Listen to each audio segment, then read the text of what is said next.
전에는 대리석으로 조각을 했습니다. 한국에는 좋은 대리석이 없기 때문에 이태리에 가서 대리석 작업을 하고 한국에 와서 전시를 했습니다.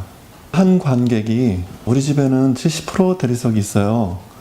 이런 말을 해서 제가 놀라게 됐습니다. 그 70% 대리석이란 말은 곧 가짜라는 말이기 때문입니다. 저는 작업을 해보고 깨보고 들어보고 이런 과정을 통해서 대리석을 이해하게 되는데요.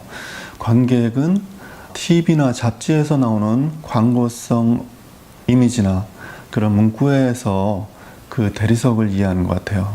제가 이제 내린 결론은 이미지에 의해서 학습을 받았구나, 이런 생각이 이르게 됩니다. 오늘날 누구나 다 이미지를 만들 수 있습니다. 카메라, 비디오 카메라, 포토샵. 매일매일 새로운 이미지의 홍수 속에서 영향을 받고 살고 있게 됐습니다. 이미지는 점점 강해지고요. 현실의 어떤 사물들은 흡수되지 않을까. 이런 이미지와 힘을 잃어가는 실체에 대해서 큰 주제로 삼고 작업을 하게 됐습니다. 가짜와 진짜 사이, 이미지와 실제, 과거와 현재, 아날로그와 디지털, 이러한 것들이 제가 갖는 관심사입니다. 비디오 작업을 이제 처음 시작하게 된 것은요, 빔 프로젝트를 우연히 사게 됐습니다.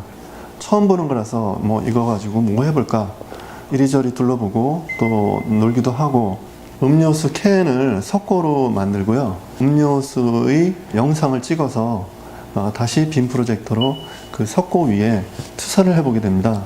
그랬더니 실제하고 똑같지 않나? 이런 착시 현상을 보게 됩니다. 그래서 이게 재밌어가지고 본격적으로 이제 비디오 작업을 시작하게 됩니다. 제 작업 중에 워터 섀도우라는 작업이 잘 알려졌습니다. 물에 비친 영상들, 지나가는 사람들, 바람에 일렁이는 그런 영상을 찍어서 적절하게 편집을 하고요. 다시 빔 프로젝터로 물화기라고 불리는 돌로 만든 듯한 오브젝트 위에 투사하게 됩니다. 가짜임에도 불구하고 진짜 물이 있는 것처럼 착시를 불러일으키게 되는데요. 또 영상을 지켜보면은 그림자가 지나가면서 영상 안에 어떤 상황들, 여름이었다가 갑자기 겨울이 된다든지, 물이 출렁거리다가 사라진다든지, 이러한 모습을 보이게 되면서 관객들이 놀라기도 합니다. 보통 아이들은 그 가짜물에 손을 담그고 놀고요. 한 번은 강아지가 작품에 와서 물을 마시려고 하다가 물이 없으니까 무서워서 깽깽거리는 것을 봤습니다. 거울 작업은 사르비아 다방이라는 제 개인전에서 처음 시도되었습니다. 역시 빔 프로젝터로 오브제의 영상을 투사합니다. 거울 속에 사람들이 보이게 되어 관객과 마주서게 됩니다. 일상적인 거울에 자기 자신이 비치는 그런 모습이 아닌 웬 낯선 사람이 보이게 되니까 놀라게 되겠죠? 또 거울 옆에 어항이 있는데 물고기가 있는 것도 볼 수가 있고요. 영상이 다 끝난 후에는 아까의 환영은 사라지고 관객 앞에는 하얀 오브제만 남게 되어 놀라게 합니다. 여태까지 내가 봤던 게 가짜였구나, 이런 것을 새삼 더 느끼게 됩니다. 편지라는 작업은 20년 전에 옛날 여자친구를 만나게 되는데, 그 여자친구의 눈 속에서 20년 전에 제 모습을 봤다고 느끼면서 나에게 편지를 쓰는 내용입니다.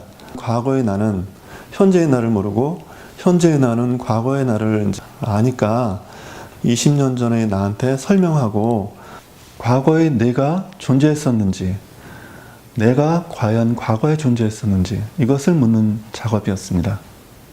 꿈속에서 장자가 나비가 됐는데 꿈을 깨어보니 나비가 장자가 되었는지 장자가 나비가 되었는지 증명할 길이 없다. 나는 존재했었습니까? 편지가 개인의 첫사랑에 대한 오마주라면은 사르비아 다방 개인전은 우리들의 첫사랑에 대한 오마주, 이렇게 생각하면 될 것입니다. 영상 작업을 카메라로 찍어서 작업을 많이 진행했었습니다. 봄, 여름, 가을, 겨울을 찍어서 작업을 했던 경우가 있었는데 정말 1년을 꼬박 기다리면서 작업을 해야 되는 게 어려웠습니다. 3D 프로그램을 천천히 배워서 지금은 다루게 되는데 좀 더 디지털 작업으로 작업을 하게 되지 않았나, 이런 생각이 듭니다.